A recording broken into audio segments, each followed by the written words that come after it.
परम पावन मंगलमय भगवन नाम अंतःकरण को पावन करने वाला है।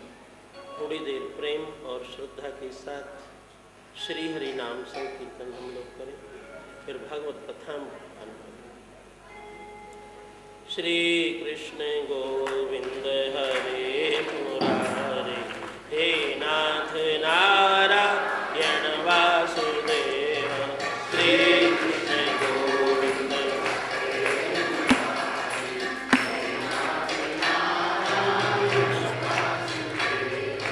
हे नाथ नारायण वासुदेव, हे नाथ नारायण वासुदेव, हे नाथ नारायण वासुदेव,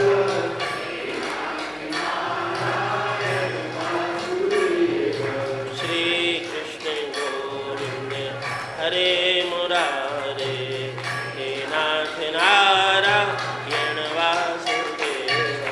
श्री कृष्ण गोविंद हरे मुरारे, हे नाथ नारायण वासुदेव। गोविंद मेरी ये प्रार्थना है, भूलूं न मैं नाम कभी तुम्हारा। गोविंद मेरी ये प्रार्थना है,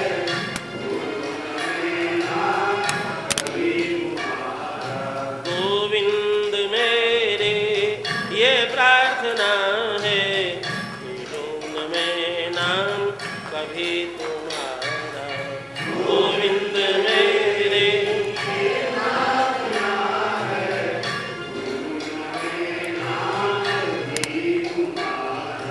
निष्काम होते दिन रात जाऊं, गोविंद दामोदर माधवी।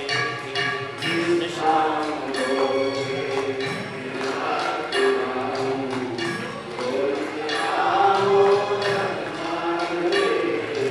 निष्काम होते दिन रात जाऊं, गोविंद दामोदर माधवी।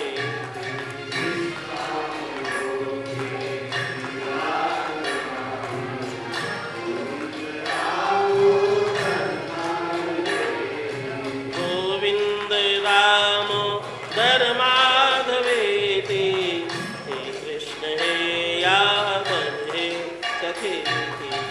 गोविंद दामोदर माधवेति, हे कृष्ण हे यादव हे सखेति।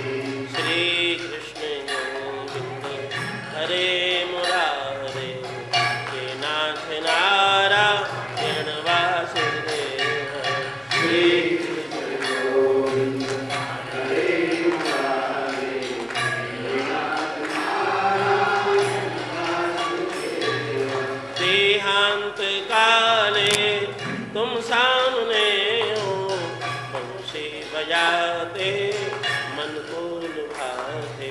देहांत काले तुम सामने हो, बंशी बजाते मन को लुभाते। देहांत काले तुम सामने हो, बंशी बजाते मन को लुभाते। देहांत काले तुम सामने हो, बंशी बजाते मन को लुभाते। गाता यही मैं तननाथ त्यागू, गोविंद दामोदर माधवी। गाता यही मैं तननाथ त्यागू,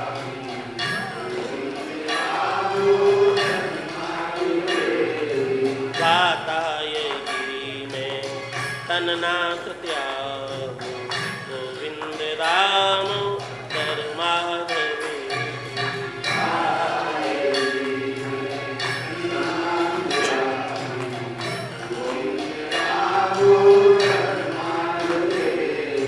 गोविंद दामोदर माधवेति, हे कृष्ण हे यादव हे सखेति। गोविंद दामोदर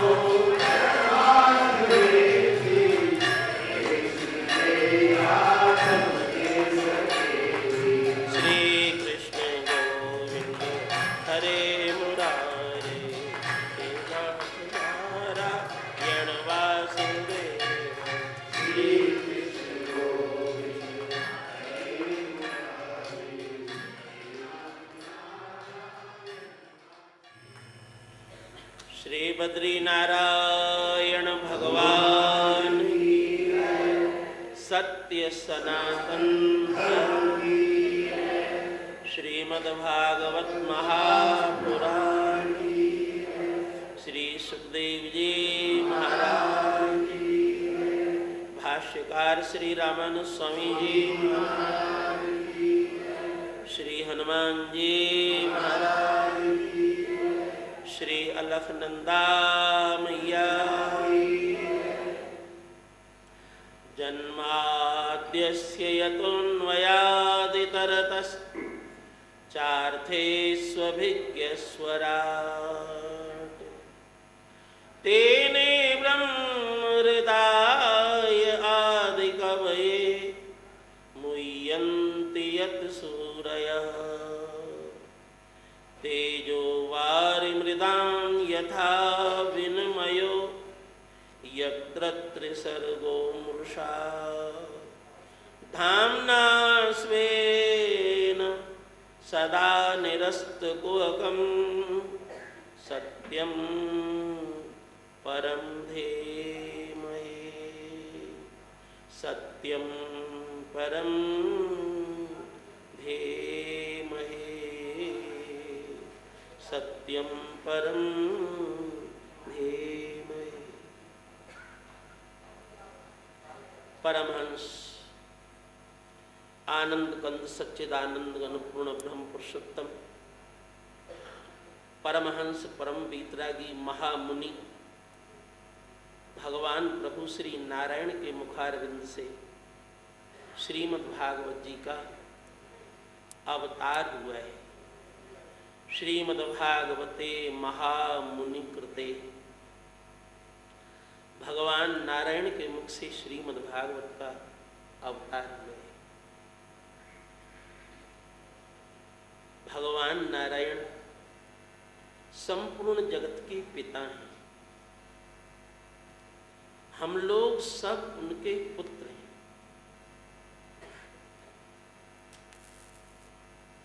कोई भी पिता अपने पुत्रों को दुखी नहीं देखना चाहता। संसार के पिता भी अपने पुत्रों को दुखी नहीं देखना चाहते। पुत्र नालायक ही क्यों न हो, फिर भी माता पिता उसका हित चाहते हैं। कुपुत्रो जायेत क्वचिदपि कुमाता न भवति। पुत्र को पुत्र भी क्यों न हो, फिर भी माता पिता उसका हित चाहते हैं। भले ही हम जैसे भी हैं, अच्छे चाहे बुरे, पर भगवान के नहीं। क्यों? जैसे भी हैं पर भगवान के तो नहीं।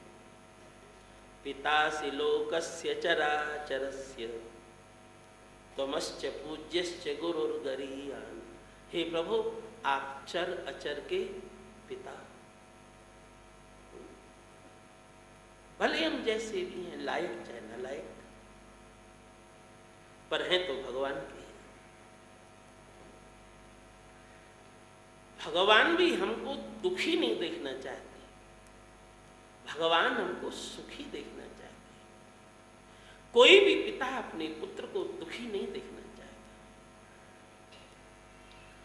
भगवान हमको सुखी देखना चाहते।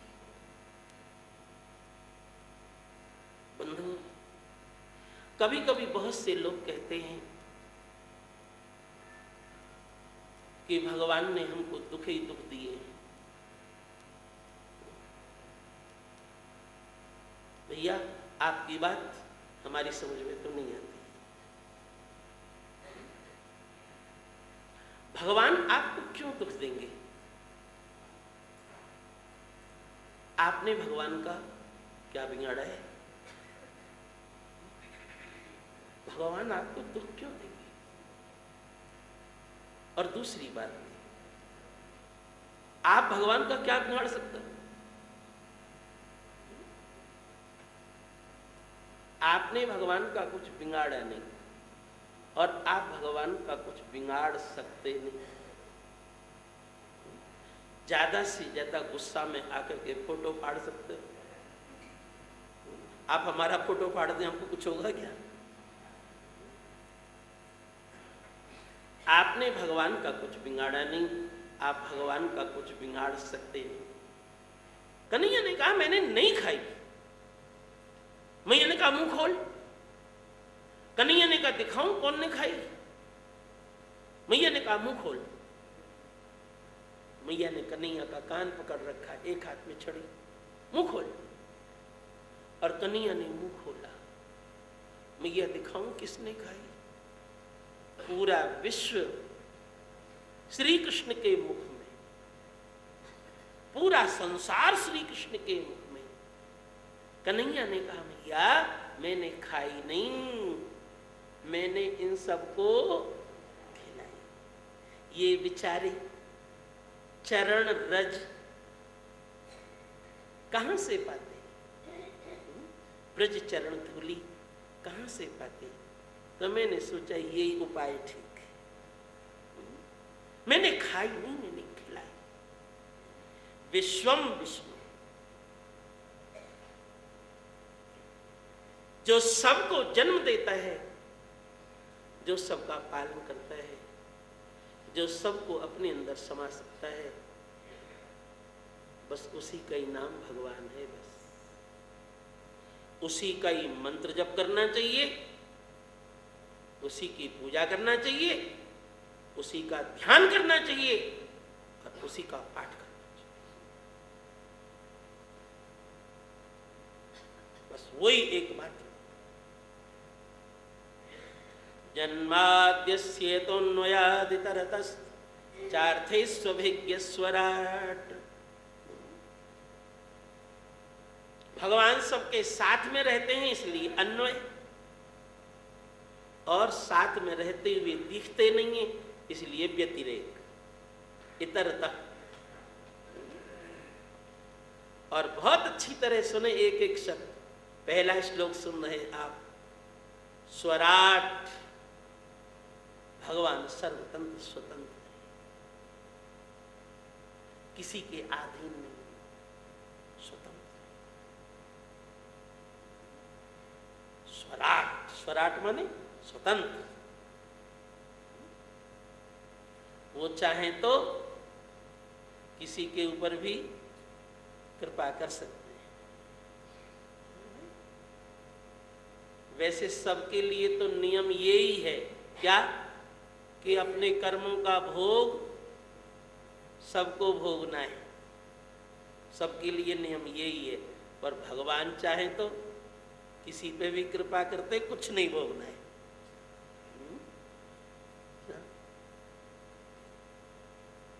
अभी गाय धोने का समय नहीं हुआ और श्री कृष्ण ने बछड़े खोल दिए।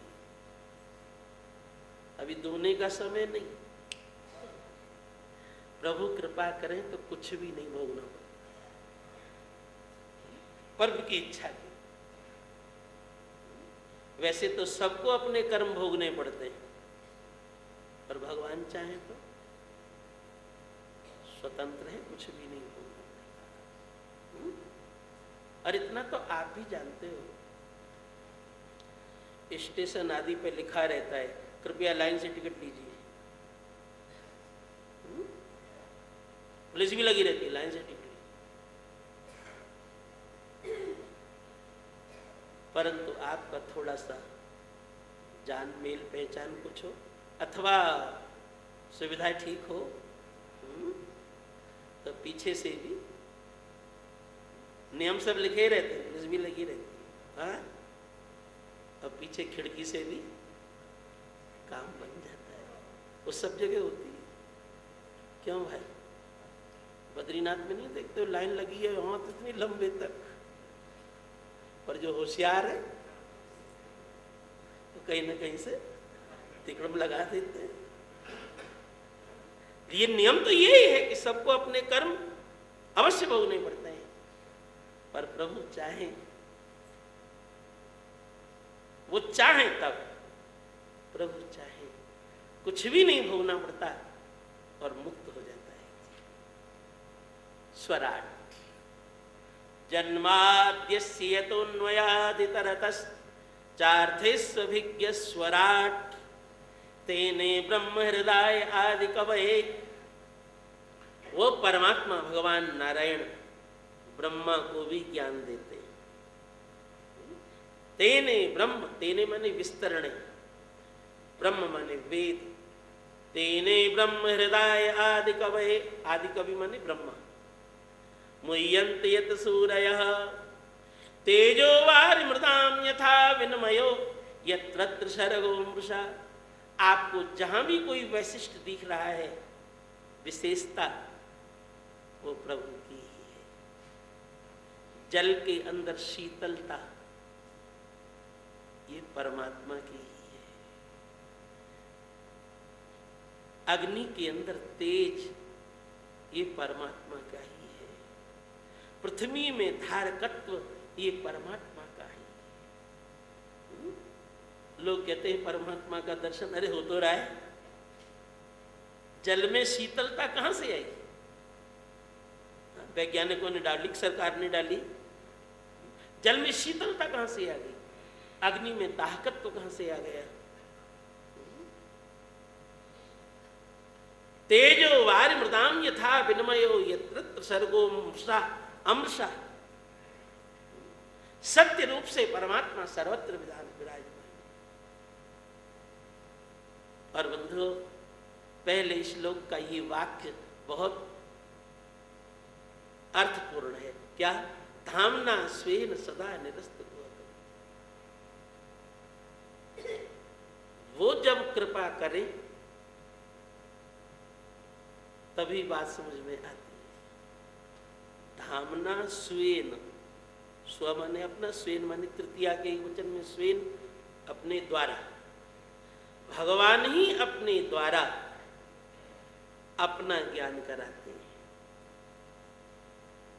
भगवान ही अपना ज्ञान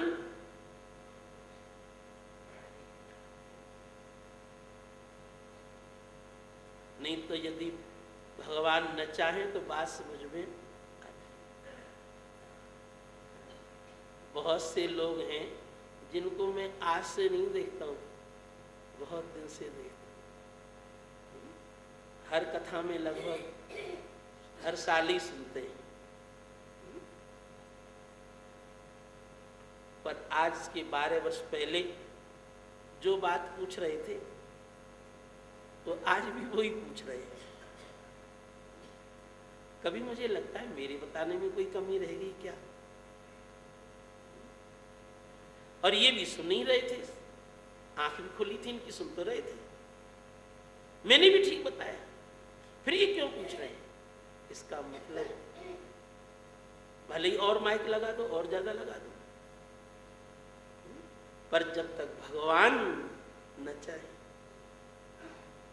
अंदर के भगवान कृपा न करें, तब तक बात समझ में आती नहीं। क्यों भाई? रावण को हनुमान जी समझाने के लिए गए, अंदर समझाने, कहां समझ में आई? जब तक भगवान कृपा न करें बात समझ में। इसीलिए हमारा आप सबसे कहना है, बद्रीनाथ आए हो, भगवान बद्रीनाथ जी से कृपा की भीख मांगो। हे प्रभु, हमारी समझ में आवे बात, और समझ में आ गई तो चलोगे भी। कृपा की भीख मांगो। धामना स्वेन सदा निरस्त गौतम सत्यम परम। वही एकमात्र परम सत्य हैं, और हम सबको बस एकमात्र उन्हीं की उपासना करना चाहिए। वही नारायण श्री राम बनते हैं और वही नारायण श्री कृष्ण बनते हैं। ठीक है, मूल तत्व नारायण है। रामायण पढ़ के देखो, निज आयुध भुज चारी, पहले भगवान नारायण है, बाद में राम। पहले नारायण है, फिर कृष्ण बनते हैं जेल में। इसीलिए मूल तत्व परमात्मा भगवान श्री नारायण। आप लोग नारायण के क्षेत्र में आए।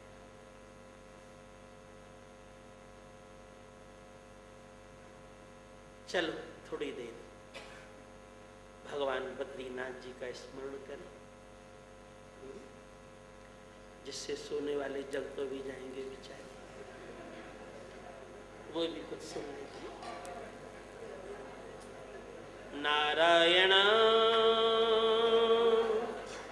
नारायण श्री वेंकटेश्वर नारायण नारायण नारायण श्री नारायण नारायण श्री वेंकटेश्वर नारायण नारायण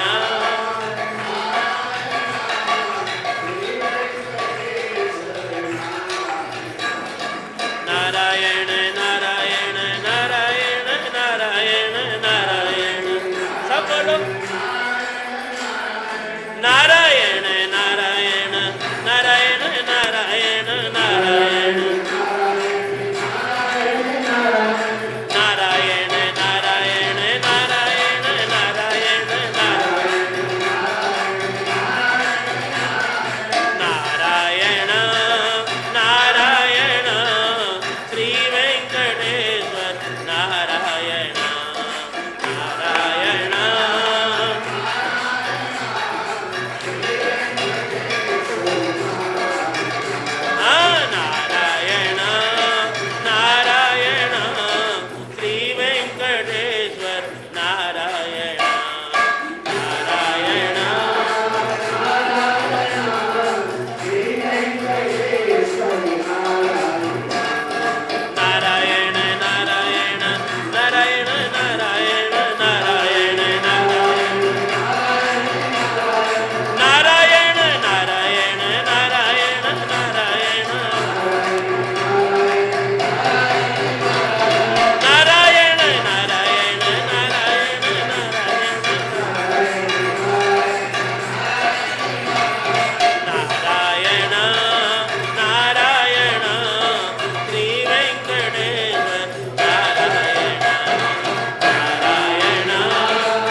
भागवत इसलिए प्रकट हुई, एक ही श्लोक में सब बात बता दी, कुछ भी बाकी बची नहीं। आगे तो बस इसी की व्याख्या है, मूल बात तो बस यही है, समझ में आ गई। तो ऋषियों ने वेद व्यास जी से पूछा, पुराण तो 18 है, लोग भागवती क्यों सुनते हैं? जिधर देखो उधर भागवत की कथा, भागवत की कथा। पुराण तो 18 है, और पुराणों की कथा लोग क्यों नहीं सुनते इतना? वेद व्यास जी ने कहा, बताऊं, इस बात का जितना अच्छा उत्तर मैं दे सकता हूं, दूसरा कौन दे सकता है? क्योंकि सब पुराण मैं नहीं लिखे। अपने घर की बात आप ज्यादा जानते हैं। वेद व्यास जी ने कहा, मुझसे बढ़िया अच्छा और कौन बता सकता है? भागवत ही क्यों? वेद व्यास जी ने कहा, ऋषियों अच्छी तरह से मैंने और पुराणों में धर्म का वर्णन किया है। धर्म प्रोज्झित कई तवोत्र परम। भागवत का दूसरा श्लोक सुन रहेगा। और पुराणों में मैंने धर्म का वर्णन किया है, और भागवत में परम धर्म का वर्णन किया है। किसी पुराण को खराब नहीं कहा वेद व्यास जी। अरे सब भगवान का ही ऐश्वर्य है। और पुराणों में धर्म का वर्णन है, और भागवत में परम धर्म का वर्णन। धर्म प्रोज्झित कई तवोत्र परमो, अत्र श्रीमद् भागवते परमो धर्म प्रोज्झित। मैंने भागवत में परम धर्म का वर्णन किया। धर्म और परम धर्म। धर्म किसे कहते हैं? जिससे संसार चलता है उसका नाम है धर्म। पिता और पुत्र का धर्म, माता और पुत्र का धर्म,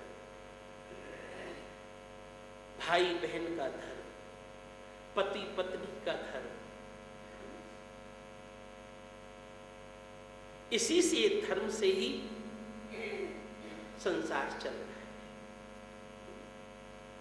ये माता है, इसके पैर छूना है। ये पुत्री है, इसको आशीर्वाद देना है। ये बहन है, इसकी मंगल कामना करना है। आप बताओ, शरीर तो एक ही है, हड्डी चमड़ी मांस। फिर ये माँ क्यों, और ये पत्नी क्यों, ये बहन क्यों, और ये बेटी क्यों? शरीर तो एक ही, हड्डी चमड़ी मांस। बंधु, बस इसी का ही नाम है धर्म।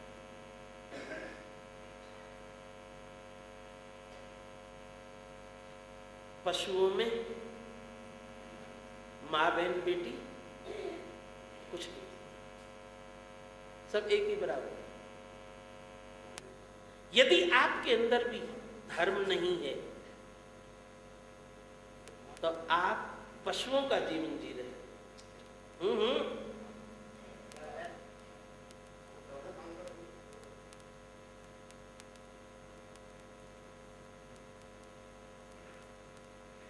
आप पशुओं का जीवन जी रहे हैं। मनुष्य और पशु में धर्म का ही अंतर तो है। पशु नहीं जानता है कि माँ है, ये बेटी है, ये बहन है, ये पत्नी है। मनुष्य धर्म से संसार चलता है, पर ये संसार का धर्म, माँ बहन बेटी पिता पुत्र भाई, ये धर्म कब तक है? जब तक शरीर छूटा, और ये धर्म भी छूटा। क्यों है? शरीर छूटा, माता पिता बहन सब छूटे। इसका नाम धर्म है। और आप भगवान से कहते हो त्वमेव माता च पिता त्वमेव त्वमेव बंधुश्च सखा स्वमेव। बस इसी का नाम है परम धर्म। धर्म तो नहीं रहेगा, ये तो जब तक शरीर है तब तक रहेगा। और यदि तुमने परम धर्म को जान लिया कि भगवान ही मेरी सब कुछ है, तो फिर तो लोक और परलोक दोनों ही सुधर जाएगा। वेद व्यास जी कहते मैंने और पुराणों में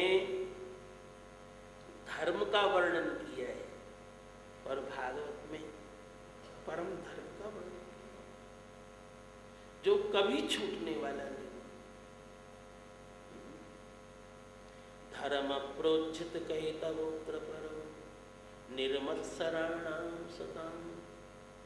जो निर्मत्सर हैं, द्वेष रहित हैं, उनके लिए जो वास्तव में वस्तु स्थिति है धर्म की, वेद्यम वास्तव वस्तु मात्र शिवदम, जिससे जीव मात्र का कल्याण है। शिवदम मन शिवम कल्याणम ददाति थी शिवदम। जीव मात्र का जिसमें कल्याण है उसका वर्णन मैंने भागवत में ही किया है। श्रीमद् भागवते महामुनि कृते, देखो वेद व्यास जी की महानता, ये नहीं कहते मैंने बनाया है। श्रीमद् भागवते महामुनि कृते अर्थात नारायण कृते, जो ऋषि बन के बलवान बैठे हैं महामुनि। श्रीमद् भागवते महामुनि कृते, ये वेद व्यास लिखता है, ये नहीं कहते मैंने बनाया है। श्रीमद् भागवते महामुनि कृते किं वा परैरीश्वरः सत्यो हृद्यवरुध्यते कृतवी शुश्रूषुभिस्तव। भागवत का दूसरा श्लोक सुन रहे हैं आप। सत्यो हृदय अवरुध्यते, वेद व्यास जी कहते हैं और पुराणों की कथा सुनोगे तो सुनने के बाद कुछ करना पड़ेगा। पर भागवत की विशेषता, सुनने के बाद कुछ करो चाहे मत करो, तुम सुनते जाओगे तो ऐसा लगेगा कि भगवान अंदर आते चले जा रहे हैं। नगद सौदा बिल्कुल। बाद में कुछ करोगे न करोगे तो बात की बात है, बिल्कुल नगद सौदा। सत्यो हृदय अवरुध्यते त्रिकृतवे शुश्रूषु, केवल सुनने मात्र से, भागवत जी सुनने मात्र से भगवान हृदय में विराजमान हो जाए। और पुराणों की कथा सुनोगे, सुन करके कुछ करना पड़ेगा, साधना कुछ करनी पड़ेगी। पर भागवत तो सत्यो हृदय अवरुध्यते त्रिकृतवे शुश्रूषु, केवल सुनने मात्र से भगवान हृदय में विराजमान हो। बंधुओं, जहां पर आप लोग बैठे हुए हो, ये व्यास जी का आश्रम है। बद्रीनाथ से ज्यादा पास व्यास जी, व्यास गुफा यही है बगल। और सप्त चिरजीवियों में व्यास जी हैं।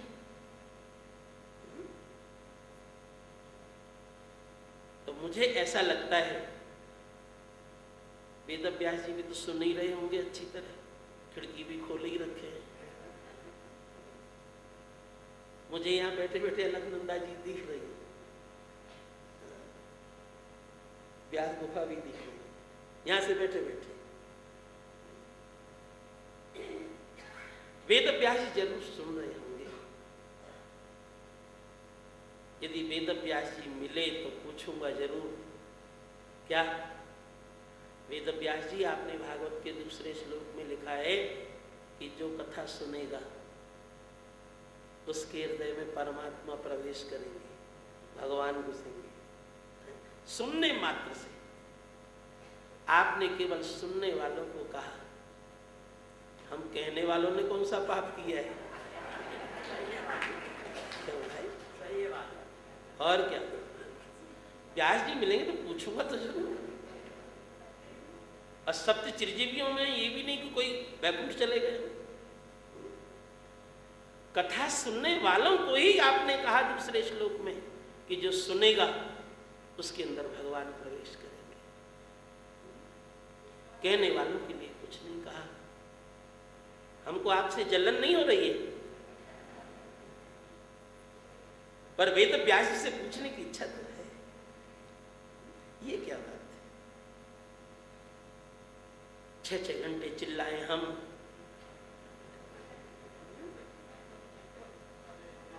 और भगवान प्रवेश करें सोताओं के श्रुत्य। क्या कहें आपको? दोनों ही कहते हैं, श्रोता सोता चलो ठीक। 6-6 घंटे कथा कहें हम, भगवान प्रवेश करें सुनने वालों के अंदर। ये क्या बात है? पूछने की इच्छा होती है। शुश्रूषुभिस्त क्षणात्, जो सुनेगा उसके अंदर भगवान प्रवेश करें। वेद व्यास जी ने आप सबको ही आशीर्वाद दिया है। स्पष्ट बात है। कथा कहने वालों को आशीर्वाद नहीं, सुनने वालों को आशीर्वाद। सचमुच में बहुत भाग्यशाली है कथा सुन। ये सौभाग्य हमारा नहीं है। एक बार कभी गुरु मुख से सुन लिए बस हो गए, उसके बाद कभी मौका ही नहीं मिलता सुनने का। और आपको तो रोज नए नए वक्ता मिलते हैं सुनने के लिए। और आप तो बहुत भाग्यशाली हैं, आपके घरों में तो टेलीविजन भी है, रोज नए नए वक्ता। और हमारे यहाँ तो वो भी नहीं है। सुनने का सौभाग्य आप लोग, और वेद व्यास जी सुनने वालों को आशीर्वाद। बहुत भाग्यशाली हैं आप जो बदरिक आश्रम में कथा सुन रहे हैं, और वेद व्यास जी सुनने वालों को आशीर्वाद दे रहे हैं।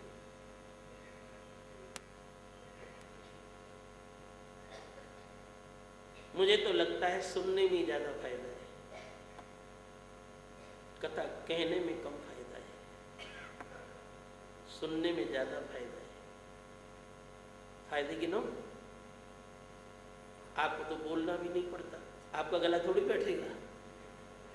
हाँ? आपको तो कीर्तन भी बोल रहा हूं तो बड़े धीरे से बोलेंगे, जरा भी कष्ट ना हो जाए। और कभी इन माताओं को पड़ोसी से लड़ना हो तब देखो, बस में लोग बता रहे थे, बोले महाराज कीर्तन बोल रहा हूं तो बिल्कुल धीरे से, हाँ लड़ना हो तब देखो।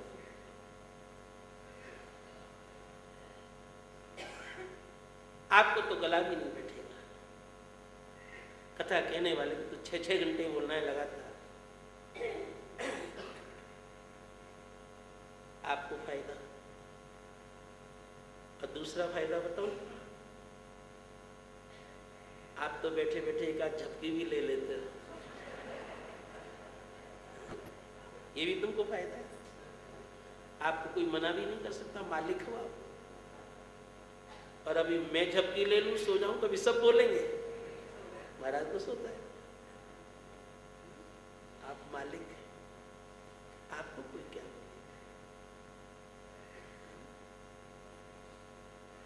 सुनने में बहुत फायदे। और फायदे बताऊं, आप बैठे बैठे पैर भी इधर उधर कर लेते हो, कभी दायां कभी बायां, कभी दोनों लंबे। और कथा कहने वाले की तो जगह ऐसी बनाई जाती है, न बेचारा इधर पैर कर सके न उधर कर सके। सब तरह से तुमको भी फायदा है।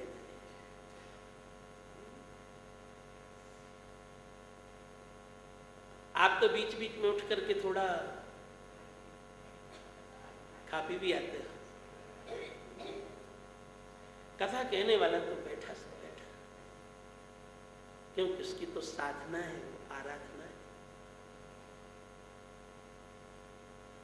बीच में से उठ नहीं सकता, उसकी साधना है, संकल्प है, उसका वर्ण बनता है, वो नहीं उठ सकता। सब तरह से सुनने वालों को फायदा है।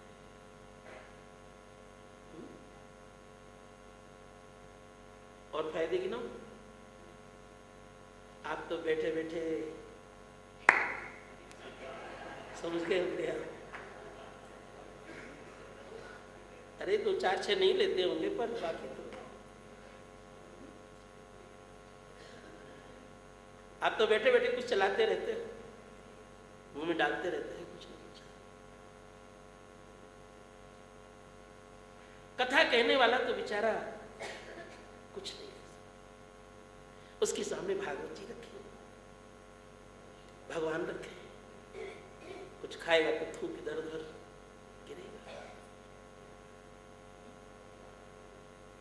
वो तो नहीं ले सकते। सब तरह से सुनने वालों को फायदा है। और वेद व्यास जी भी आपको ही आशीर्वाद देते हैं। और बंधु, आप ये भी मत सोचना कि महाराज ऊपर बैठे हैं तो बड़े आदमी हैं। अरे हम तो चौकी पे बैठे हैं, चौकीदार, पर आप तो जमीन पे बैठे हो, जमींदार हो। और जो कुर्सी पे बैठे हो सब चेयरमैन हैं। क्यों भाई? सब चेयरमैन है, उस जमींदार हो, चौकीदार तो हम ही हैं बस, चौकी पे बैठे। जमींदार बड़ा होता है, चेयरमैन भी बड़ा होता है, चौकीदार छोटा। भगवान ने हमको चौकीदार बनाया है।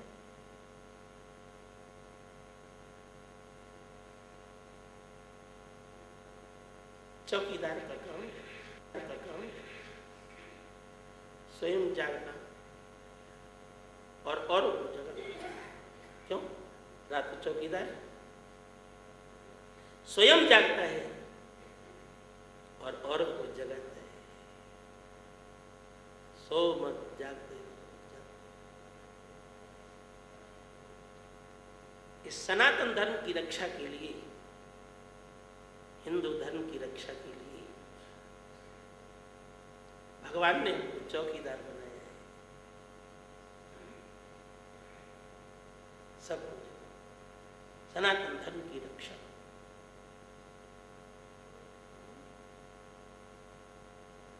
और भगवान से प्रार्थना है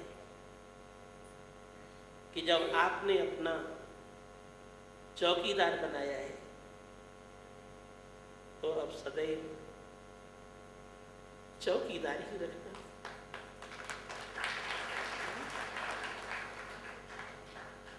कहीं हम सो न जाए।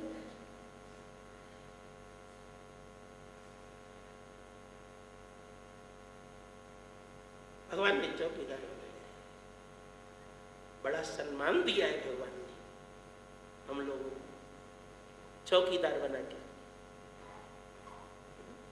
राम द्वारे तुम रखो।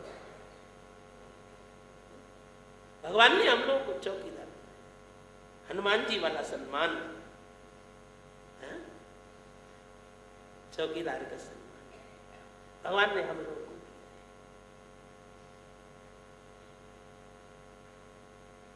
कलयुग में जो कथा सुनते हैं बड़े भाग्यशाली। शुश्रूषुभिस्तु सुनने मात्र से भगवान हृदय में प्रवेश कर जाते हैं। नवदा भक्ति में पहली भक्ति श्रवणम।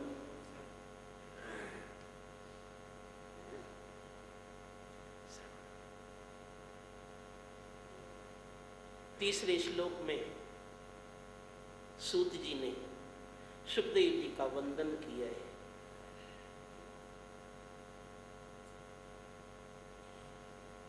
यम प्रव्रजन्तमनुपेतमपेतकृत्यं द्वैपायनो विरह कातर आजुहाव पुत्रेति तन्मयतया तर्वोऽभिनेदोस् तं सर्वभूतहृदयं मुनिमानतोस्। अब सूत जी कहते ऋषियों,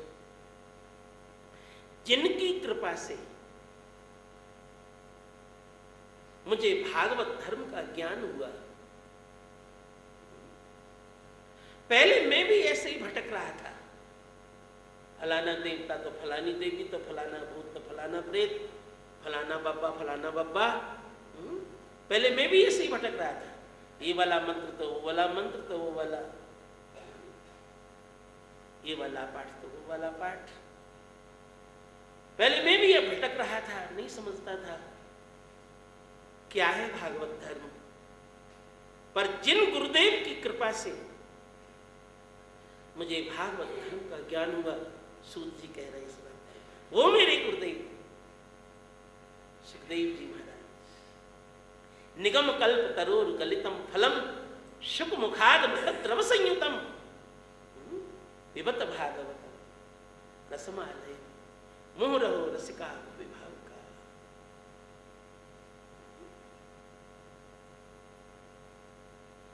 जिनकी कृपा से मुझे भागवत धर्म का ज्ञान हुआ, ऐसे मेरे गुरुदेव सुखदेव जी महाराज। सूत जी कहते ऋषियों,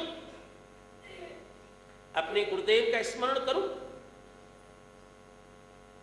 भगवान का स्मरण करना, रोज करना, पर किसी संत के चरणों का स्मरण जरूर करना।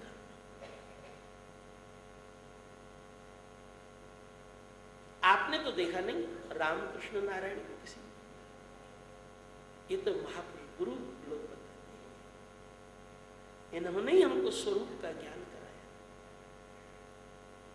भगवान का भजन करना, पर रोज किसी संत की चर्चा जरूर करना। भागवत में भगवान की कथा बाद में आएगी, अभी पहले भगवान के बारे में नहीं। पहले सूत जी अपने गुरुदेव सुखदेव जी की चर्चा करते हैं। यम प्रव्रजन्तमनुपेतमपेतकृत्यं। सूत जी कहते ऋषियों, बहुत अच्छी तरह सुनो, मेरे गुरुदेव श्री सुखदेव जी महाराज अपनी मां के उदर में 12 वर्ष तक रहे। उत्तराखंड का ही जन्म है और यहीं का ही जन्म है, व्यास गुफा।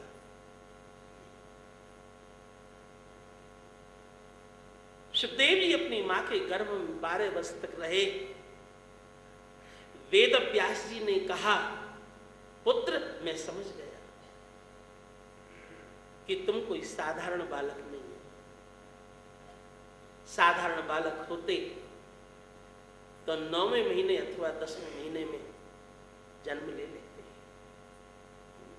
तुम कोई साधारण बालक नहीं। 12 वर्ष से अपनी मां के उदर में हो, लगता है कोई विशेष शक्ति है। पुत्र बाहर आओ। पेट के अंदर से सुखदेव जी बोले, वेद व्यास जी मुझे बाहर नहीं आना। वेद व्यास जी ने कहा, पुत्र क्यों? 12 महीने हो गए तुमको, 12 साल हो गए पेट में रहते रहते, 12 वर्ष।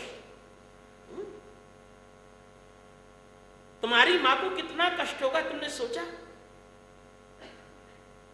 सुखदेव जी ने कहा, पेट के अंदर से ही, वेद व्यास जी ये भगवान की माया बहुत प्रबल है। ये भगवान की माया इतनी प्रबल है कि इस माया को छूने की भी जरूरत नहीं, ये तो नेत्रों से अंदर चली जाती है। इसीलिए मैं गर्भ से बाहर नहीं आ रहा। ये माया मुझको भी पकड़ लेगी, नेत्रों से पकड़ लेती है, दृष्टि से पकड़ लेती है। वेद व्यास जी को आज बहुत खुशी है। और वेद व्यास जी भी तो सुन ही रहे होंगे कि आज मेरे यहाँ की कथा हो रही है। वेद व्यास जी बहुत प्रसन्न हुए, क्या कि आज मेरे घर में कोई संत जन्म ले रहा है जो माया से इतना सावधान है। माया मुझे पकड़ ली। और सूत जी कहते, ऋषियों बहुत अच्छी तरह सुनो, संत और संसारी में अंतर क्या है? आप भी खाते हो, संत भी खाता है। आप भी कपड़े पहनते हो, महात्मा भी पहनता है। आप भी कमरे में रहते हो, महात्मा भी कमरे में ही रहता है। आप स्त्री बच्चों के बीच में रहते हो, महात्मा भी इतने को बीच में रहता है।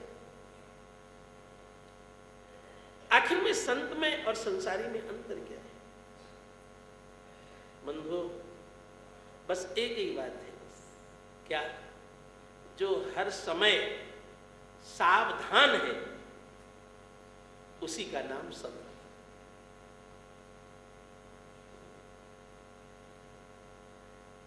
है। और जो सावधान नहीं है उसी का नाम संसार है। चाहे घर में रहो चाहे तीर्थ में रहो, सावधानी का नाम संत है। हर समय सावधान। क्या सावधान? कहीं मेरी भजन रूपी संपत्ति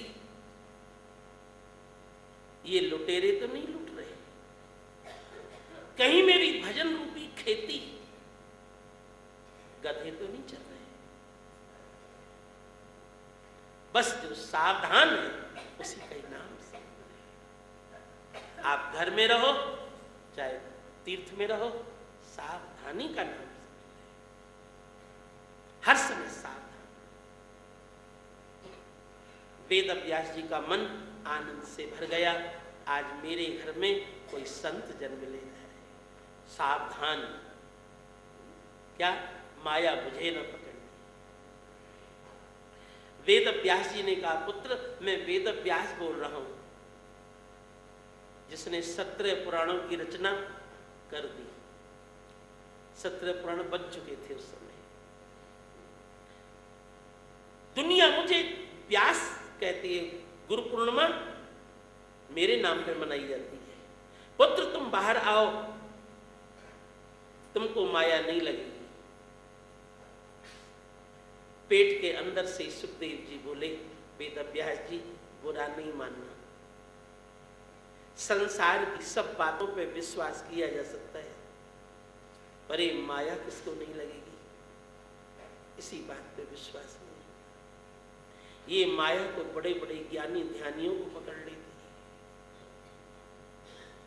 वेद व्यास जी आप कहते हो माया नहीं लगेगी, पर मुझे तो लगता है सबसे पहले माया आपको ही लगी है? वेद व्यास जी ने कहा मुझे माया लगी है। सुखदेव जी ने कहा बुरा मत मानो, आपको माया नहीं लगी तो किसको लगी?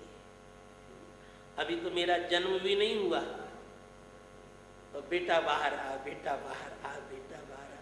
जन्म हुआ ही नहीं, बेटा पहले ही हो गया। जो अपने नहीं हैं इनको अपना कहना, और जो भगवान सदैव हमारे हैं उनको पर कहना। इनको तो अपने कहना, जो अपने नहीं है। तुम्हारे साथ इनका जन्म भी नहीं हुआ, तुम्हारे साथ ये मरेंगे भी नहीं। ये तो बीच में मिल गए, जैसे ट्रेन में मिल जाते हैं लोग। तुम्हारे साथ ना आए ना तुम्हारे साथ जाएंगे। और आज भी तुम्हारे नहीं है, पहले भी तुम्हारे नहीं थे, आगे भी तुम्हारे नहीं रहेंगे, और आज भी तुम्हारे नहीं है। ये तुम्हारे पास कुछ है तो ये सब पीछे पड़े हैं। यदि तुम्हारे पास कुछ नहीं है तो ये कोई तुमको पूछने वाले नहीं। कुछ है तो लोग दूर से राम राम जी करते हैं, और कुछ नहीं है तो लोग बच के निकलते हैं। ये सामने पड़ ना जाए, कुछ मांग ना ले। बताओ तुमको कौन चाहता है? कोई तुम्हारा रुपया चाहता है, कोई तुम्हारा मकान चाहता है, कोई तुम्हारा शरीर चाहता है, तुमको कौन चाहता है? ये आज भी तुम्हारे नहीं है, पहले भी तुम्हारे नहीं थे, आगे भी तुम्हारे नहीं रहेंगे। इनको तो तुम अपना कहने लगे, और जो सदैव तुम्हारे हैं, तुम गरीब हो तब भी तुम्हारे साथ हैं, तुम धनी हो तब भी तुम्हारे साथ हैं, उनको आप पर कहने लगे। परमात्मा है, ऊपर हो गए और ये तुम्हारे हो गए। अच्छा, बस इसी का ही नाम तो माया है। जो अपना नहीं है उसको अपना मान बैठना।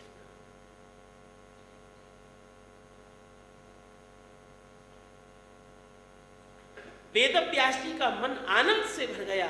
आज मेरे घर में कोई संत जो माया से इतना सावधान है। वेद व्यास जी ने कहा, पुत्र मेरे कहने पर तो तुम बाहर नहीं आ रहे, किसके कहने पर आओगे? पेट के अंदर से सुखदेव जी बोले, वेद व्यास जी मैं उसी के कहने पर बाहर आऊंगा जिसके अधीन में ये माया रहती है, मायापति। यदि वो मायापति कह दे कि सुखदेव तुमको मेरी माया नहीं लगेगी, तो मैं बाहर आऊंगा। वेद व्यास जी ने कहा, पुत्र मायापति कौन है? तब पेट के अंदर से सुखदेव जी बोले, वेद व्यास जी भगवान कृष्ण ने तो कहा है, दैवी ये सा गुणमयी मम माया। भगवान कृष्ण ने तो कहा है कि मम माया, मेरी माया है और बड़ी कठिन है। इस माया से वही छूट सकता है जो मेरी शरण में आ जाता है। मायापति यदि श्री कृष्ण कह दें तो मैं गर्भ से बाहर आ जाऊंगा। वेद व्यास जी का हृदय आनंद से भर गया। अभी तो जन्म नहीं हुआ और अभी से गीता के श्लोक बोल रहा है, मुझे बता रहा है। उस समय भगवान कृष्ण का अवतार पृथ्वी पे था, भगवान यही थे उस समय।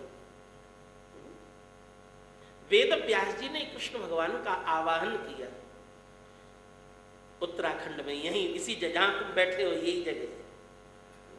वेद व्यास जी ने भगवान कृष्ण का आह्वान किया, भगवान कृष्ण पधारे यहीं पर। भगवान कृष्ण बोले, वेद व्यास जी क्या बात है? वेद व्यास जी ने कहा, प्रभु कोई आपका भक्त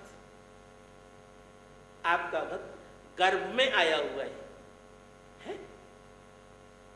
भगवान कृष्ण तो चौंक गए, मेरा भक्त गर्भ में आया हुआ है? मेरा भक्त तो जन्म मरण से छूट जाता है।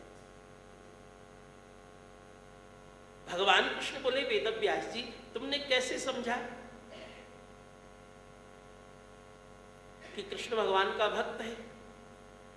वेद व्यास जी ने कहा, प्रभु अभी जन्म नहीं हुआ इसका, और गर्भ में से ही गीता के श्लोक बोल रहा है और आपका नाम ले रहा है कि मायापति श्री कृष्ण है।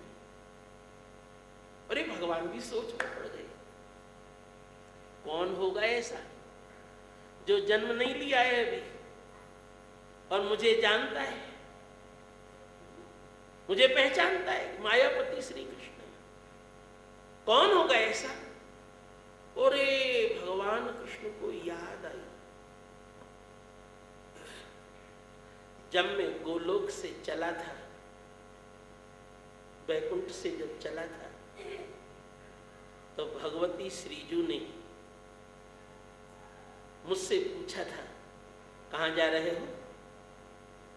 पति कहीं जाता है तो पत्नी पूछती है ना, कहाँ जा रहे हो? श्रीजू ने पूछा था, कहाँ जा रहे हो?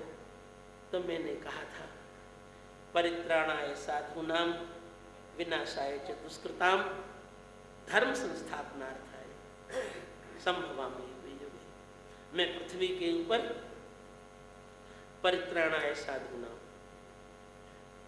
संतों के परित्राण के लिए, जो सज्जन हैं उनकी रक्षा के लिए, और विनाशाय च दुष्कृताम, जो दुष्कृत हैं, दुष्कृत माने गंदे कर्म करने वाले, उनके विनाश के लिए, और धर्म संस्थापनार्थ है, धर्म की स्थापना के लिए।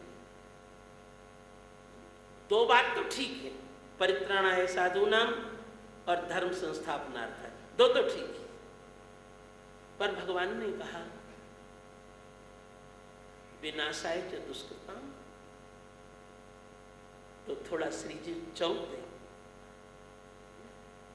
विनाशाय च दुष्कृताम, जो दुष्कृत हैं उनके विनाश के लिए ये जा रहे हैं। संसार में कौन ऐसा व्यक्ति है जिससे कि कोई दुष्कृत न हुआ हो, कोई अपराध न हुआ हो? ऐसा कौन व्यक्ति है? न कश्चिन नापराध। ये संसार काजल की कोठरी है, इसमें कितना भी सावधानी से चला जाए, कुछ न कुछ गलती हो ही जाती। तो सब तो दुष्कृत है।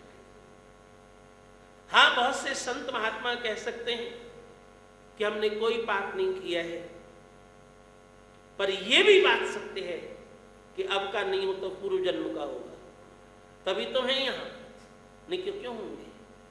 फिर तो भगवान के धाम में होंगे। विनाशाय च दुष्कृताम, कोई ऐसा नहीं है जिससे दुष्कृत ना होगा। ये तो एक तरफ से सबको मारना शुरू कर देंगे। मैं सबको कैसे बचाऊं? मां का हृदय थोड़ा ज्यादा कोमल है। और बंधु, अभी मैं कह रहा था कि भगवान जब अवतार ले रहे थे तब श्री जी की और भगवान की बातें, यही तो भू वैकुंठ है, बदरिकाश्रम, यहीं पर श्रीजू का नित्य निवास है। अभी आप लोग बहुत हिमालय का भ्रमण किए नहीं हो, पद यात्रा नहीं किए हो। यहां से एक दिन का रास्ता है, सुबह चलोगे शाम को पहुंचोगे, पूरा पैदल यात्रा है। बर्फ है इसके आगे, तो उसके आगे श्रीवन है। जब भगवान कृष्ण का बदरिकाश्रम में नित्य निवास है, तो श्रीजू का श्रीवन में नित्य निवास है।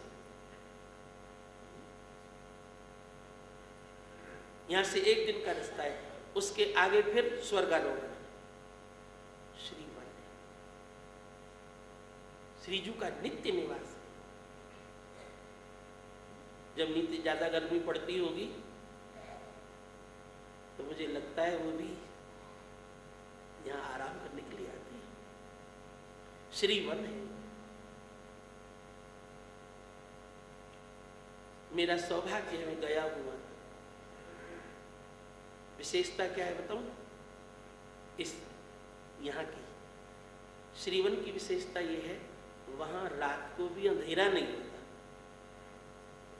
अंधेरा नहीं, प्रकाश नहीं। बर्फ पड़ी है चारों तरफ, पर अंधेरा नहीं। श्रीवन है, पूरा जंगल चीरदार वृक्ष, बड़ी दिव्य है।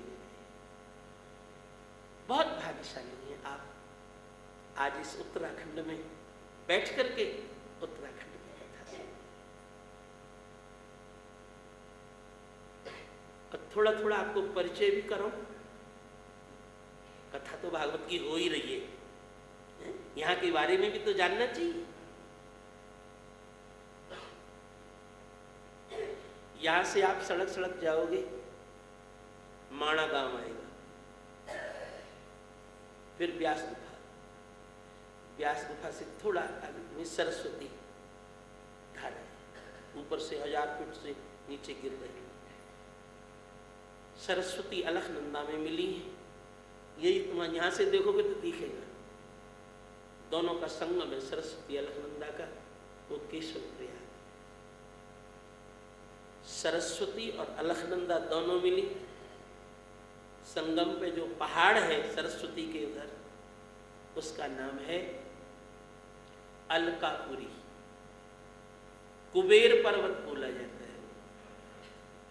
जैसे ये नारायण पर्वत है, तब तो फिर अलखनंदा आ गई, अलखनंदा के बाद और सरस्वती के बीच में वो कुबेर पर्वत है। कुबेर का नित्य निवास है।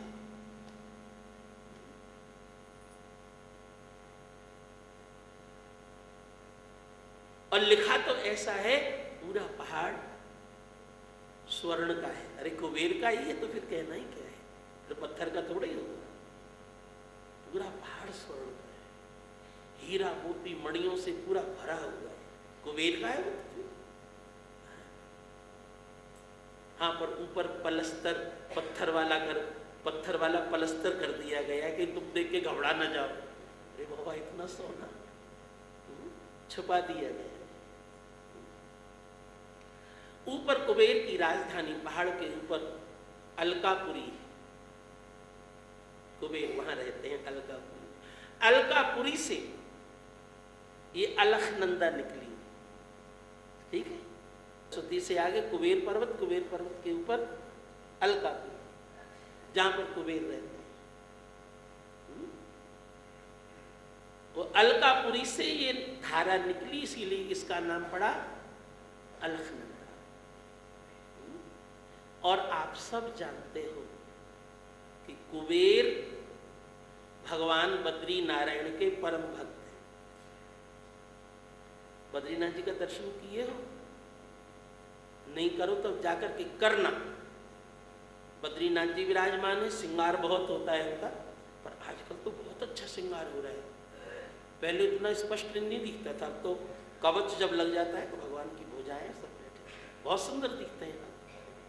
पहले उतना श्रृंगार नहीं होता था, अब बहुत अच्छा है। मैं तो मैं बहुत दिन से आता हूँ, बहुत सुंदर कवच बना है स्वर्ण। और भगवान बद्रीनाथ की बगल में कुबेर जी बैठे हैं, बड़ा सा मुंह है स्वर्ण का, कुबेर बैठे, क्योंकि भगवान तो ध्यानावस्थित बैठे। तो जो लोग चढ़ाते हैं उनका हिसाब किताब कौन करे, किसने क्या चढ़ाया, लिखा पढ़ी भी तो होना चाहिए ठीक तरह। कुबेर जी को भगवान ने अपने गल में बैठाया, हिसाब किताब देखते रहो कौन क्या चढ़ाया। भगवान के परम भक्त हैं कुबेर जी, रोज भगवान की पूजा करते हैं। एक बार कुबेर का दास सेवक, कुबेर का सेवक, भगवान के सेवक तो कुबेर, और कुबेर का सेवक जिसका नाम है हेममाली, वो रोज जो है पुष्प लाके देता था पूजा के लिए, पहाड़ से ऊपर पुष्प लाके देता था। वो हेममाली एक दिन अपनी पत्नी में इतना आसक्त हो गया कि पुष्प नहीं पहुंचाया, और पूजा का समय हो गया। और यहाँ तो टाइम लिखा रहता है 4 बजे अभिषेक, तो 3 बजे उठना पड़ेगा भैया, अभिषेक नहीं, भागी होगा और तेरे पूरे शरीर में कोढ़ हो जाएगा। वो हेममाली जो है कुबेर का दास कोढ़ को प्राप्त हो गया। सुंदर उसके पूरे शरीर में पुष्ट हो गया। ऐसे ही घूम रहा था, उसको अचानक यहीं पर हेममाली को मार्कंडे ऋषि के दर्शन हुए। और कहाँ हुए अब ये भी तो बताना पड़ेगा, जब सब इतिहास बता रहे। अरे वहीं तप्त कुंड पे, तप्त कुंड पे 5 शिलाएं हैं, लिखा हुआ है, वहां पढ़ लेना अपने आप। तप्त कुंड पे लिखा हुआ है पंचशिला मध्य, पंचशिलाओं के बीच में गरुड़ शिला, वाराह शिला, नारद शिला, मार्कंडेय शिला, वहां पर 4 तो दिखती हैं अपने आप में, और नरसिंह शिला। ये 5 शिला के बीच में तो मार्कंडेय शिला भी वही बद्रीनाथ जी की समय। मार्कंडेय ऋषि ने पूछा, कुबेर के दास हो, इस शरीर कैसे ऐसे हो गया? इसने सही बात बता दी। मेरे मालिक कुबेर पूजा कर रहे थे, पुष्प में लाया नहीं, उन्होंने मुझे शाप दे दिया। मार्कंडेय ऋषि ने कहा, तूने अपनी गलती छुपाई नहीं, इसलिए मैं तुम्हारे ऊपर गुस्सा हूं।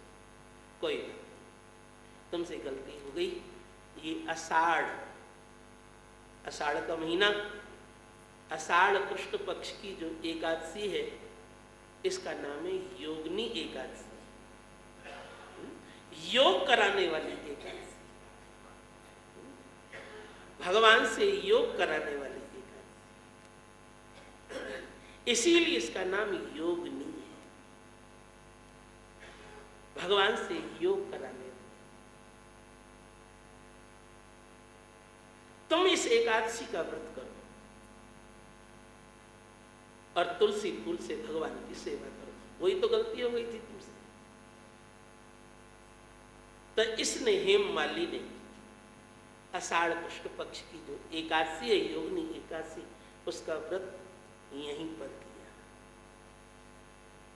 और एकादशी के व्रत के प्रभाव से उसके शारीरिक जो बीमारी थी, कष्ट से सब छूट गए, कोढ़ नष्ट हो गया, और वो फिर भगवान बद्रीनाथ जी की सेवा में लग गया, तुलसी फूल पहुंचाने लगा। भगवान का ही नाम शिव है। एकादशी महात्म्य में शिव की लिखा है, शिवम कल्याणम ददाति शिवदम। भगवान बंधुओं, बड़े पवित्र क्षेत्र में आ बैठे।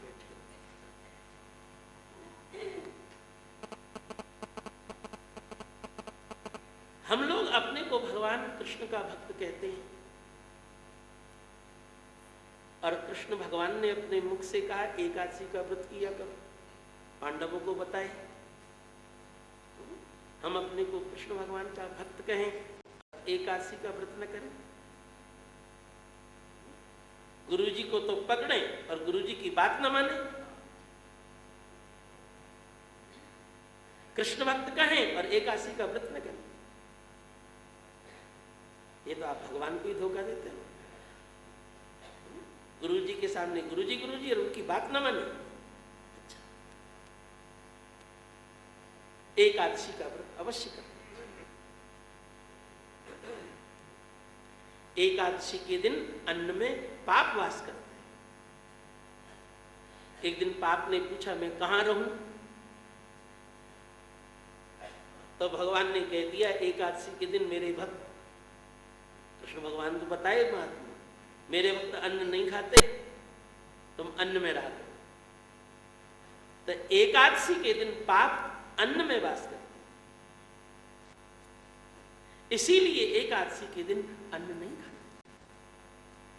अन्न का त्याग करना चाहिए, अन्न का दान भी नहीं करना चाहिए, फल आदि दान करना, क्योंकि अन्न में पाप वास करता है। जो दान करोगे वही कई गुना होके तुमको मिलेगा। इसीलिए एकादशी के दिन अन्न नहीं खाना। एकादशी का व्रत अवश्य करना चाहिए। और बंधु, अब आपके भाग्य की सराहना क्या करूं, एकादशी का जन्म भी यहीं हुआ है। जब आज एकादशी है, चर्चा चली बहुत अच्छी तरह सुने। बद्रीनाथ मंदिर की ओर जब आप जाओगे तो पुल पे न जा करके, उधर न जा करके अलकनंदा किनारे सीधे सीधे जाओगे बस स्टैंड की तरफ। बस स्टैंड से और आधा किलोमीटर आगे एकादशी गुफा है। बताना तो मेरा काम है, चलना तो तुम्हारी हिम्मत की काम है। एकादशी गुफा है। सतयुग में एक मुर नाम का दैत्य हुआ, और वो मुर नाम का दैत्य इतना दुष्ट था, उसने देवताओं से सब अधिकार छुड़ा लिया। वायु भी उसकी इच्छा से लेती, वर्षा उसकी इच्छा से होती, सब अधिकार अपने लिए। सूर्य को कब उदय होना है वो बताएगा, सब देवता उसके अधीन होते। सब देवताओं ने शंकर जी से प्रार्थना की। शंकर जी ने कहा, भैया ये मेरे बस की बात नहीं, तुम सब लोग भगवान नारायण की प्रार्थना। शंकर जी और सब देवताओं ने भगवान नारायण से प्रार्थना की। इस मुर नामक दैत्य ने सबको परेशान कर दिया। भगवान बोले, अच्छा। भगवान नारायण बोले, मैं इसको फिर मैं ही समाप्त करूंगा। अब भगवान नारायण जब मुर से लड़ने के लिए आए तो इतना इसकी शक्ति बढ़ गई थी, कभी तो हवा बन जाए, वायु को जीत लिया था। जब युद्ध होने लगे तो बस कहां गया मुर पता ही नहीं, अग्नि हो गई। कभी वायु चलने लगी, कभी कुछ हो गया, वायु में मिल जाता। भगवान बोले, तो बड़ा कैसे इसको मारा जाए। भगवान भी परेशान हो गए, कभी वायु में मिल जाता, कभी अग्नि में मिल जाता, कभी जल में ही मिल जाता, दिखता ही नहीं। भगवान भी दुखी हो गए। भगवान बोले, क्या किया जाए। भगवान बोले, अच्छा ये धोखाबाज है, धोखा दे रहा है सबको, अब इसको भी धोखे से ही मारना है। तो भगवान जानबूझ करके गुफा में जाके सो गए।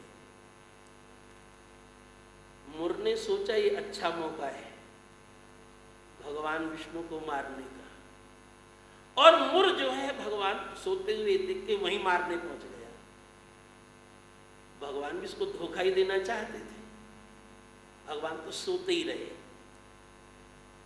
और भगवान के शरीर से एक शक्ति निकली तेज, और वो शक्ति ने जो है मुर को पकड़ लिया। एक छाती में लात मारे और तो बस एक ही में धरा, ऐसा ही हो गया। और उस शक्ति ने जो है मुर का वध कर दिया। भगवान उठे, सब जान रहे थे, फिर भी बोले, देवी तुम कौन हो। बोले, प्रभु आपके अंदर से तो प्रकट हुई हो। भगवान बोले, अच्छा कोई बात नहीं, तुम एकादशी के दिन प्रकट हुई, इसलिए आज से जो है मेरा व्रत एकादशी का ही व्रत माना जाएगा, तुम्हारे नाम से इसलिए। आज भगवान का नाम पड़ा मुरारी, मुर अरी, संधि हो गई तो मुरारी हो गया। श्री कृष्ण गोविंद हरे मुरारे बोलते हो ना, मुरारी का ही संबोधन मुरारे, जैसे राधे, नाम तो राधा पर बोलते हो राधे, तो भगवान का नाम मुरारी पर बोलते हो मुरारे। श्री कृष्ण गोविंद हरे मुरारे, जैसे राधे संस्कृत का नियम। आज भगवान का नाम यहीं पर मुरारी, भगवान के अंदर से निकली, उसी ने जो है उस मुर नाम का वध किया। भगवान का नाम मुरारी। भगवान ने कहा, आज से जो भी एकादशी व्रत करेगा उसको मेरे चरणों की अनन्य भक्ति प्राप्त होगी, और शरीर छूटने के बाद वो मुझको प्राप्त हो जाएगा, मेरे धाम को प्राप्त ये इसी क्षेत्र की देन है। आज पूरी दुनिया एकादशी व्रत करती है, पूरा संसार, ये बद्रीनाथ की ही देन है। यहीं पर जो है एकादशी का जन्म हुआ, उत्पन्ना एकादशी, मार्गशीर्ष कृष्ण पक्ष की जो एकादशी, उसका नाम उत्पन्ना एकादशी। सबको इसका बहुत ज्ञान है, इतनी पवित्र ये क्षेत्र है। इसके कई नाम हैं, अलकापुरी, विशालापुरी, बदरिकाश्रम, नर नारायण आश्रम, कई नाम हैं इसके। और गंधमादन पर्वत, गंधमादन भी इसका नाम, अनेक नाम। याद है आपको, कल मैंने विशाल का अर्थ भी करके बताया था। इस पुरी का नाम है विशाला, विशालापुरी। जैसे धर्मशाला, पाठशाला, यज्ञशाला, भगवान विष्णु का शॉर्ट फॉर्म है विम।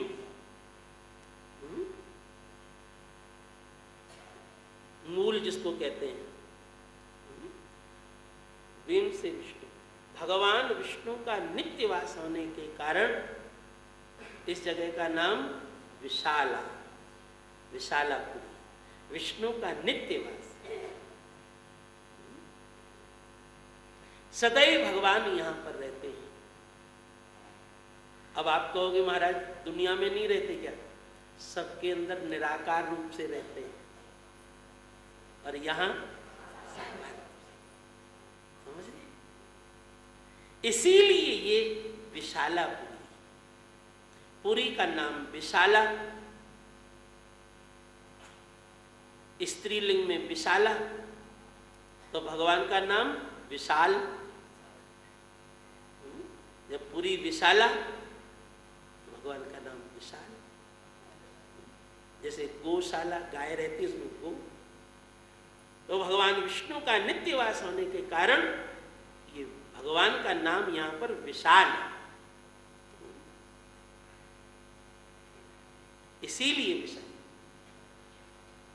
बद्री विशाल इसीलिए बोले जाते हैं। बड़ा ही दिव्य क्षेत्र है।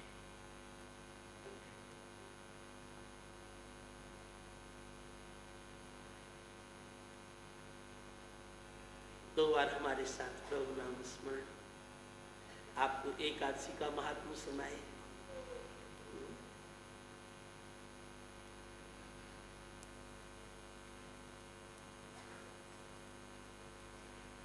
श्री राधे राधे गोविंद गोविंद राधे राधे राधे गोविंद,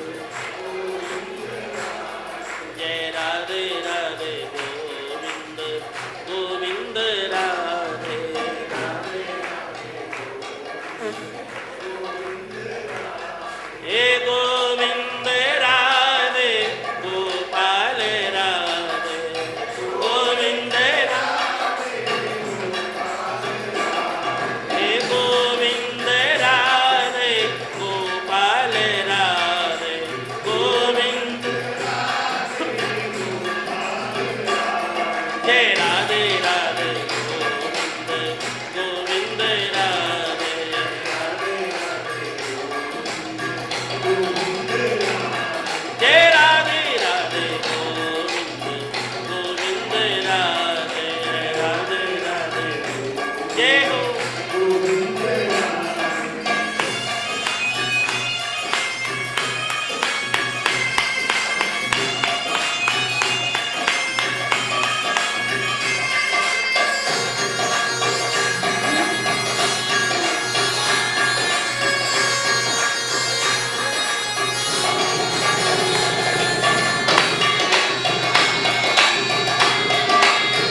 भगवान कृष्ण व्यास गुफा पर पधारे थे।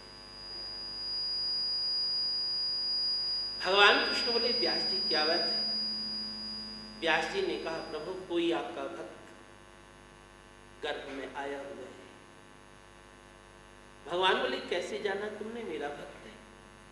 व्यास जी ने कहा, वो कहता है मायापति श्री कृष्ण है, वो जब आएंगे कहेंगे तभी मैं आऊंगा, नहीं तो नहीं बाहर आऊंगा।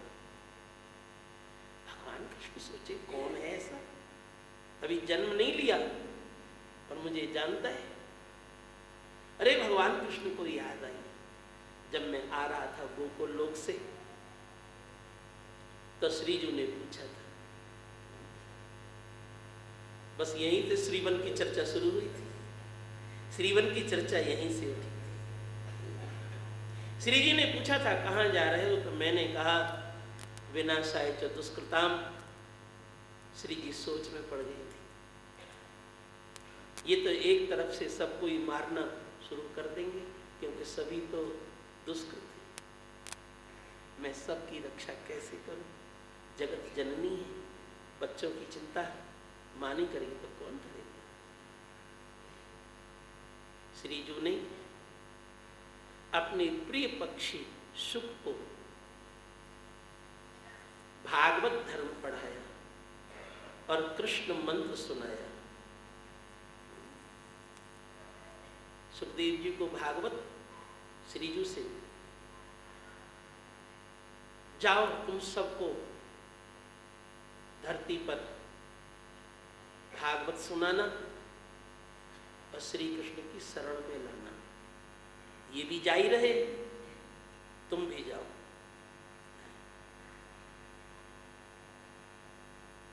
तुम कथा ज्यादा अच्छी कहो। तोता ही एक ऐसा होता है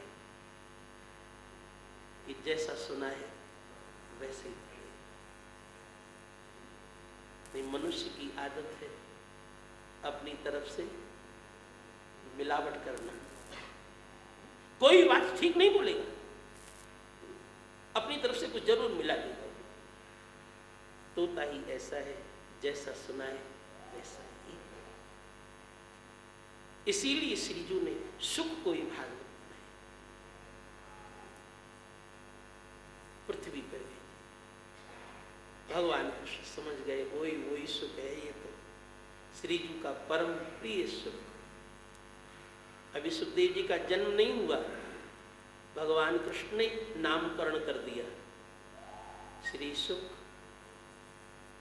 जिससे कि समझ जाए कि श्री कृष्ण समझ गए क्या श्रीजू का सुख है। श्री सुख, श्री सुख बाहर। और बंधु, कभी आप भागवत उठा के देखना, संस्कृत वाली सब जगह श्री सुखोवाच लिखा है। देव तो तुम लोगों ने लगा दिया है, तुम्हारी आदत है कुछ मिलावट की, तुमने सुखदेव कह दिया, पर भागवत पूरी में श्री सुखोवाच, श्री सुखोवाच। संस्कृत में सब जगह श्री जी का सुख, श्रीजू का कृपा पात्र। इसीलिए हम लोग श्री संप्रदाय के बोले जाते हैं, और कुछ भजन करें चाहे न करें, पर श्री जब बाहर आओ, भगवान की भाषा पहचान करके गोलोक में रोज सुनता ही था। सुखदेव जी महाराज अपनी माँ के गर्भ से बाहर आए। बोलो श्री सुखदेव जी महाराज। यहीं व्यास गुफा पर सुखदेव जी का जन्म है।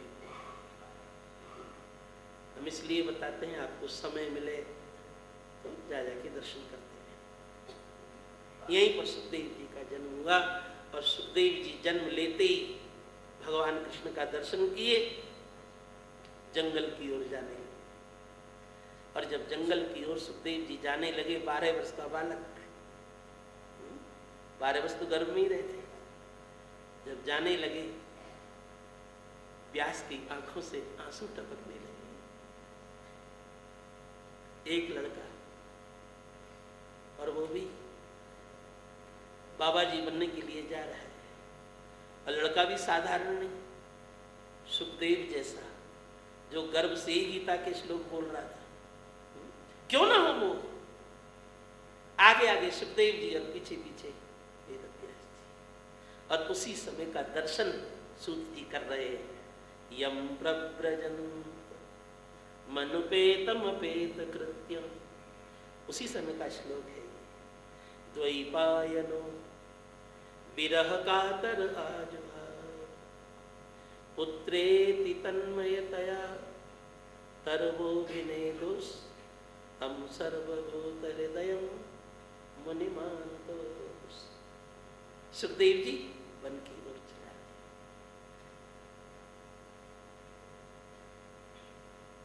सुखदेव जी ने तो कुछ नहीं कहा, पर वृक्षों ने कुछ कहा।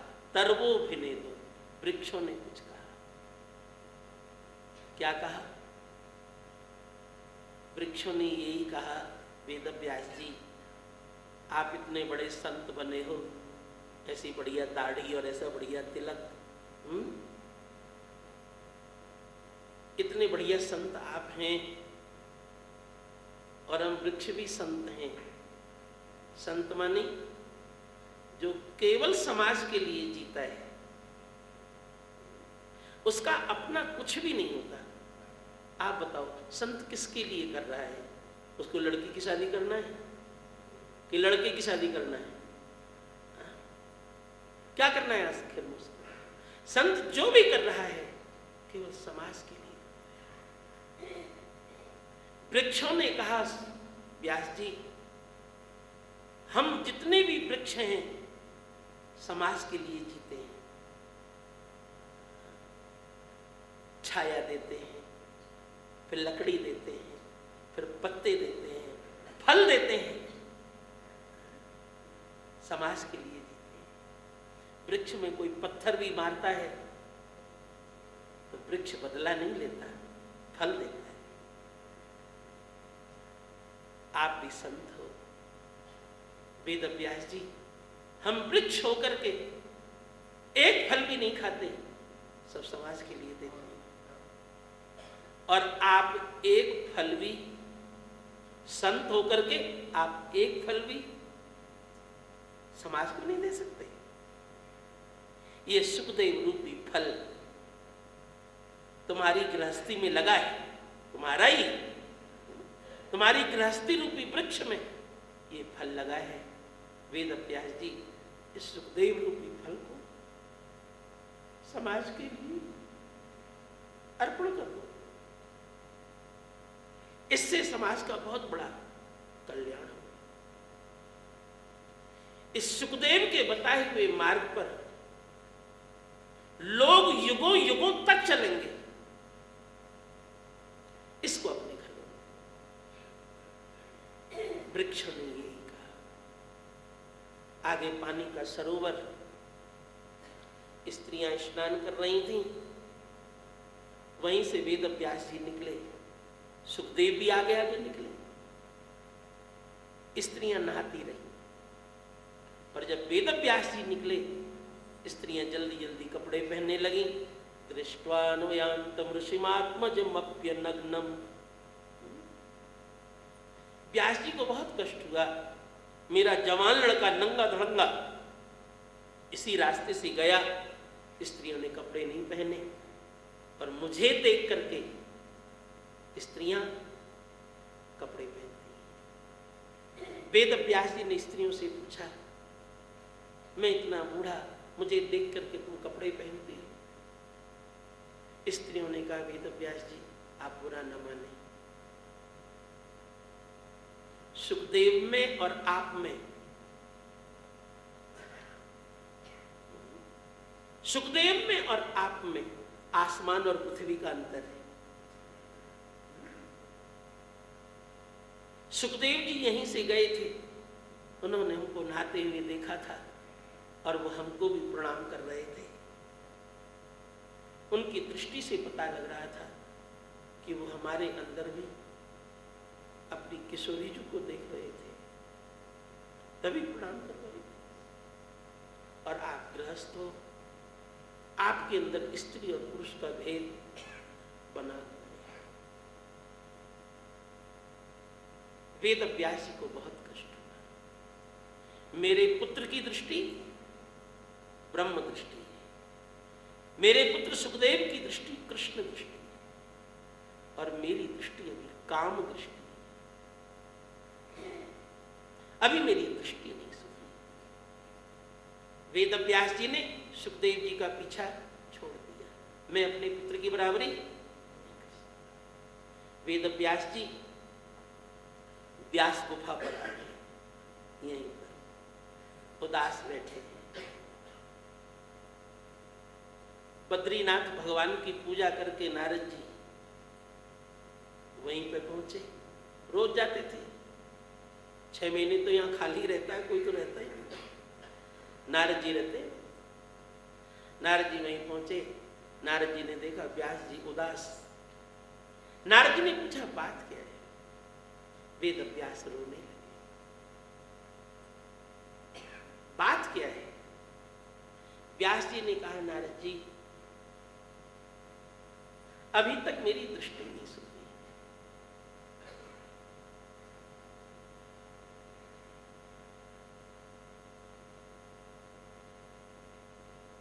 नारद जी ने कहा वेद व्यास जी दृष्टि कैसे सुधरती है बताऊं? मैं पहले जन्म में दासी पुत्र था। मेरी मां दासी का काम करती थी। मेरी मां जिनके घर काम करती थी वो संत आते रहते थे उनके यहाँ। एक बार संत पधारे, गांव वालों ने स्वागत किया। गांव वालों ने प्रार्थना की। संत वहीं पर रुक गए। रोज सत्संग होता, सब जाते, मेरी मां भी जाती।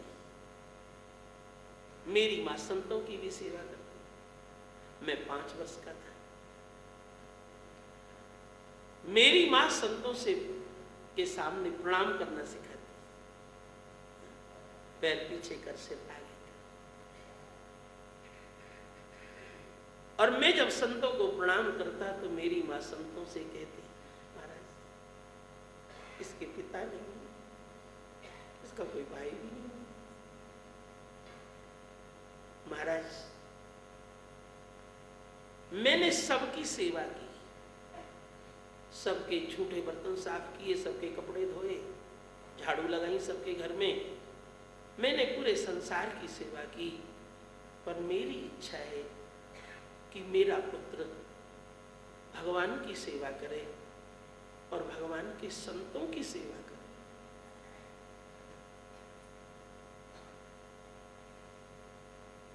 संतों ने मेरी मां से कहा मां आशीर्वाद देते, तेरा पुत्र भगवान का अनन्य भक्त, संतों का परम भक्त,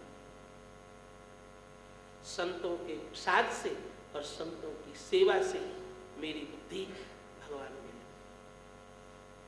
संत तो चले। एक बार मेरी मां गाय दुहने के लिए गौशाला में गई। गौशाला में मेरी मां को सर्प ने डस लिया। मां का भी शरीर छूट गया। मां का शरीर, तू वही लड़का है ना जिसके गांव में हम गए थे? तेरा नाम नारद है ना? तेरे पिता तो थे नहीं, भाई भी कोई नहीं था, मां थी जो सेवा करती थी। मां तो तेरी अच्छी है ना? मैंने हाथ जोड़ करके कहा महाराज अब मां भी नहीं है। अच्छा अब तेरी मां भी नहीं है? संतों ने मुझे अपने हृदय से लगाया। संतों ने मेरे सिर पे हाथ रखा। संतों ने कहा पुत्र अच्छी तरह सुनो, बहुत अच्छी तरह सुनो। जिसको बहुतों का सहारा है भगवान उसके सहारे नहीं होते, और जो जिसका कोई सहारा नहीं भगवान उसी के सहारे होते हैं। आज से भगवान कोई अपना माता पिता भाई बंधु सब समझना, उन्हीं को अपना सहारा समझना, उन्हीं को अपना सच्चा सहारा समझना। संतों की कृपा से मेरी बुद्धि भगवान में लग गई, भजन में लग गई। मेरा दूसरा जन्म ब्रह्मा जी के यहाँ हुआ। ब्रह्मा जी के 10 पुत्र थे, मेरा भी जन्म हुआ, नारद नाम पड़ा। ब्रह्मा जी ने मुझे नारायण मंत्र सुनाया और भागवत धर्म पढ़ाया। नारद जी, ब्रह्मा जी ने मुझे भगवान का दर्शन कराया। नारद जी ने कहा, वेद व्यास जी, ये तासी पुत्र नारद आज देवर्षि नारद कहलाते हैं। तासी पुत्र नारद आज देवर्षि नारद कहलाते हैं। व्यास जी, मेरी बात तो छोड़ो, ध्रुव और प्रहलाद जैसे तो मेरे शिष्य हो गए, ये तासी पुत्र नारद।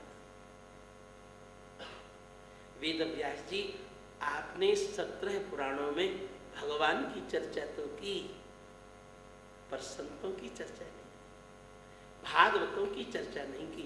भगवान की चर्चा की, पर भागवतों की चर्चा नहीं। व्यास जी ने कहा, मुझे तो पता ही नहीं ये भागवत धर्म क्या है।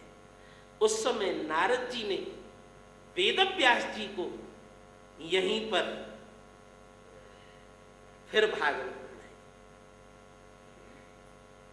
और नारद जी से जैसा सुना,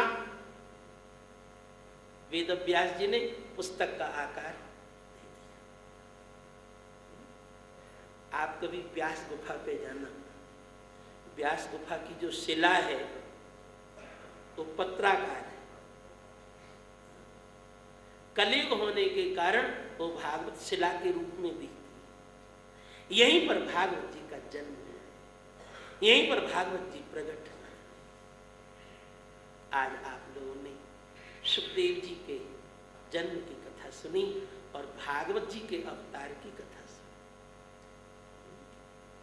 कितना भाग्यशाली है परीक्षित, सुखदेव जी जिसको कथा सुनाई। आज शाम को 3:30 बजे से सुखदेव जी पधारेंगे। अभी तो सूत जी कह रहे थे, अब सुखदेव जी आएंगे। बहुत आनंद आएगा। आप सब लोग जीवन का अमूल्य समय भगवान के भजन में लगावें, भजन की कथा में लगावें। यही जीवन की सार्थकता है। थोड़ी देर प्रभु नाम स्मरण और फिर 3:30 बजे हम लोग मिलेंगे। गोविंद मेरो है, गोपाल मेरो है, गोविंद मेरो है, गोपाल मेरो है, मेरो बांके बिहारी नंदलाल मेरो है, मेरो बांके बिहारी नंदलाल मेरो है, मेरो बांके बिहारी नंदलाल मेरो है, मेरो बांके बिहारी नंदलाल मेरो है, गोविंद मेरो है, गोपाल मेरो है,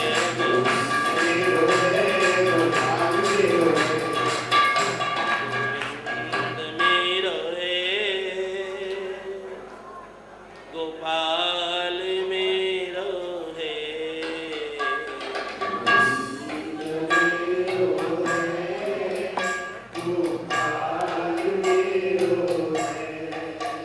गोविंद मेरो है, गोपाल मेरो है,